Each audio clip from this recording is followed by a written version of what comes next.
everyone, and welcome to Ronnie's Hockey Show. So, we're gonna do our weekly show. First one in quite a long time. I think this is number, I want to say like maybe 5 or 6, maybe? I don't know, but I know it's been at least probably 6 months or so. Maybe even. No, it's been more like 8 months. Anyway, let's take a look at our topics that we'll be talking about. We're going to talk about Carolina, Toronto, yesterday's scores. Now, this video won't be posted until tomorrow, which tomorrow is Tuesday.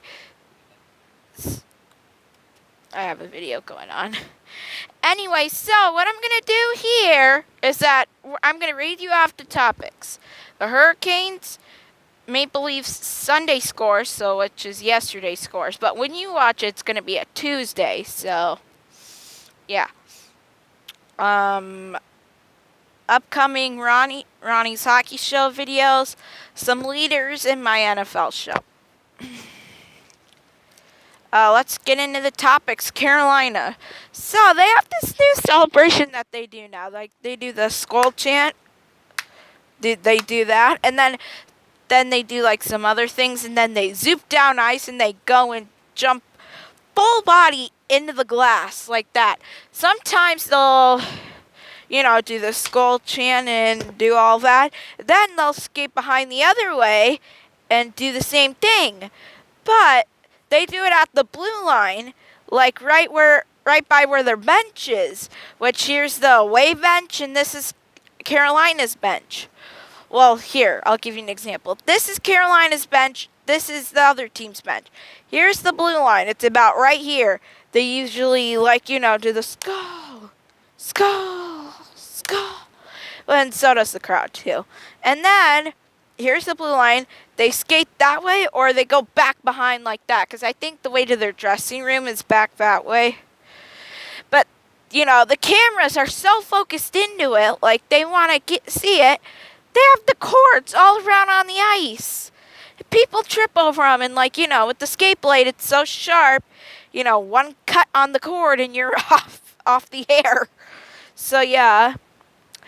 Some Hockey Night in Canada guy, I think on CBC, thought it was foolish, and he was afraid that other teams would pick it up and do the same thing.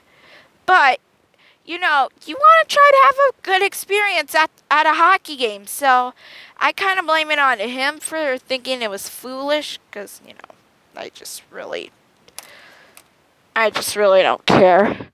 But, but I do like it. I've seen a couple videos of the celebration, actually. So, it's kind of a little bit of a fan tradition.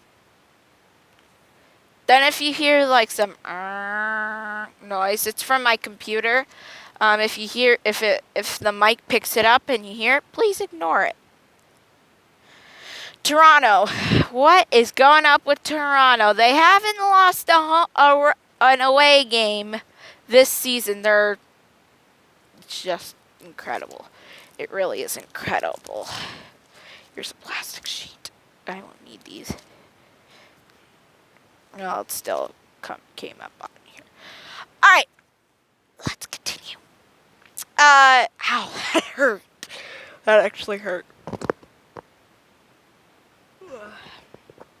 If the mic picked up my yawning, please ignore it.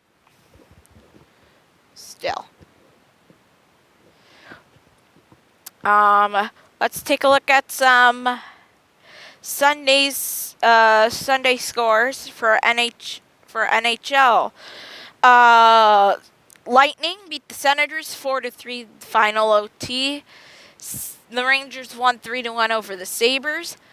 The Ducks won 3-2 against the Blue Jackets. So those were the only games that were played yesterday. So yeah. I feel like my mic is too close to my face. I don't know why, but I feel like it's too close to my face. There, that's better. Okay. Alright, so let's take a look at some upcoming videos on The Ronnie Show over the next 2 weeks. Channel update, channel and life update, my merchandise, the Islanders, NFL, hockey, Musketeers hockey from the 3rd, the 9th, and the 10th, and a Ronnie Show update. So I'm actually going to film 2 of the videos right after this, so yeah. Let's take a look at some leaders. It's on the sheet here. Now, NHL leaders as of Sunday night before all the games ended. Points. Mikko Rantanen leads the league with points, 24 points for him. Nathan McKinnon not far behind him. He's actually a teammate of Mikko Rantanen, so good for them. He has 21 points. Connor McDavid, he has 21 points. Surprise, surprise!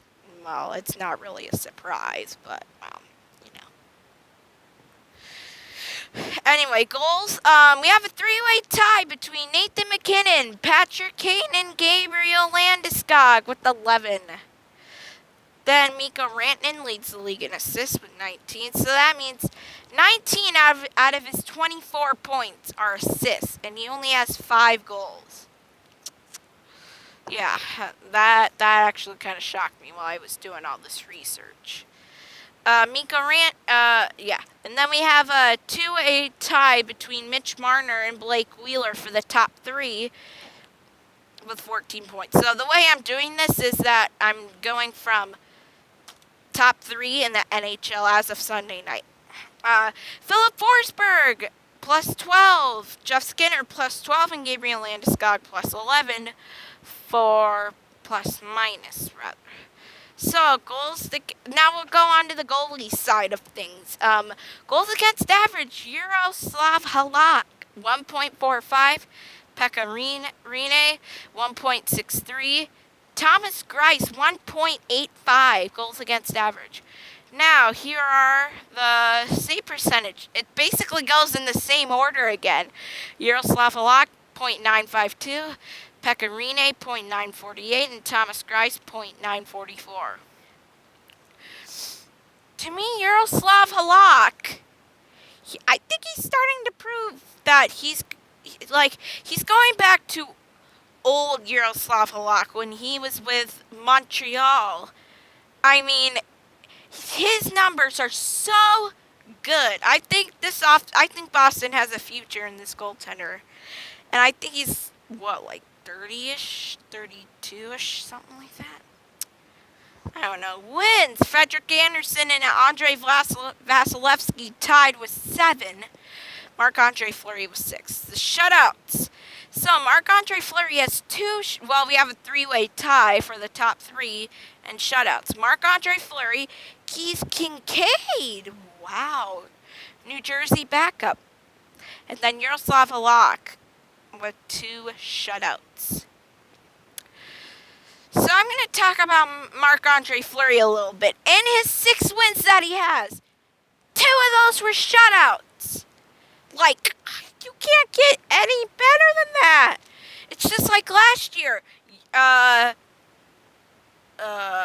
UC Saros had that same deal. He had, I think, 13 wins, and 5 of those wins were shutouts. See, that's how good backup goaltenders can be. But Marc-Andre Fleury, he's a full-time starter for the Vegas Golden Knights, and I'm not really surprised that he has 2 shutouts.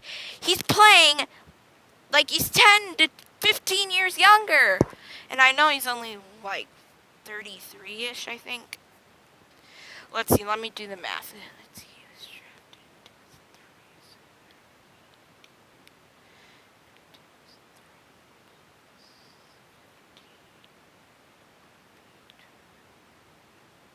Yeah, he would be about 33 years old by now.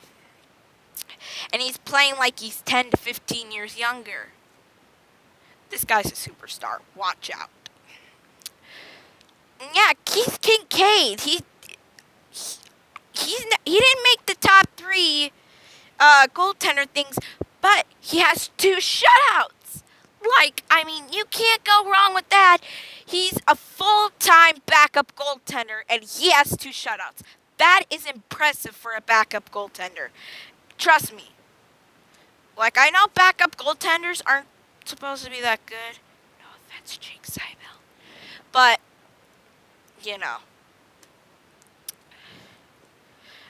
Well, backup goaltenders can be good. No offense, Jake Seibel. But if you don't know who Jake Seibel is, he's the backup goaltender for the Sioux City Musketeers. And yeah, he just got back from injury. He's now the backup goaltender now. We had Aiden Harper and Connor Paxos as the other 2 backups. And, you know, I was going to make, like, I don't know, like 18 videos during the summer. I didn't get to it. I have the script for, like, 3 of the videos. I don't know. I need to get that going. I don't know. I'm going to have to see. Because I'm now starting to do, like, a full-time video schedule so I can still be active.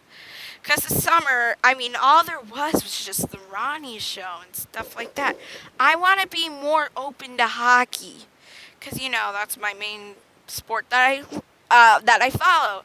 Second would probably be the NFL or the MLB. Like, I love baseball.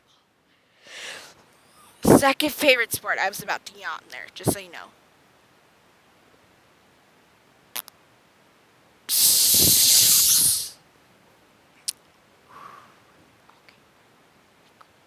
We Gucci.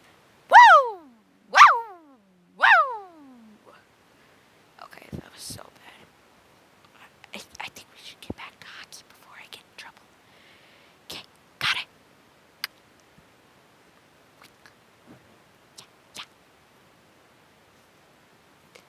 Yeah, let's not do any more crazy things, okay? Like I'm not crazy in love or stuff like that. 'Cause I'm crazy right now.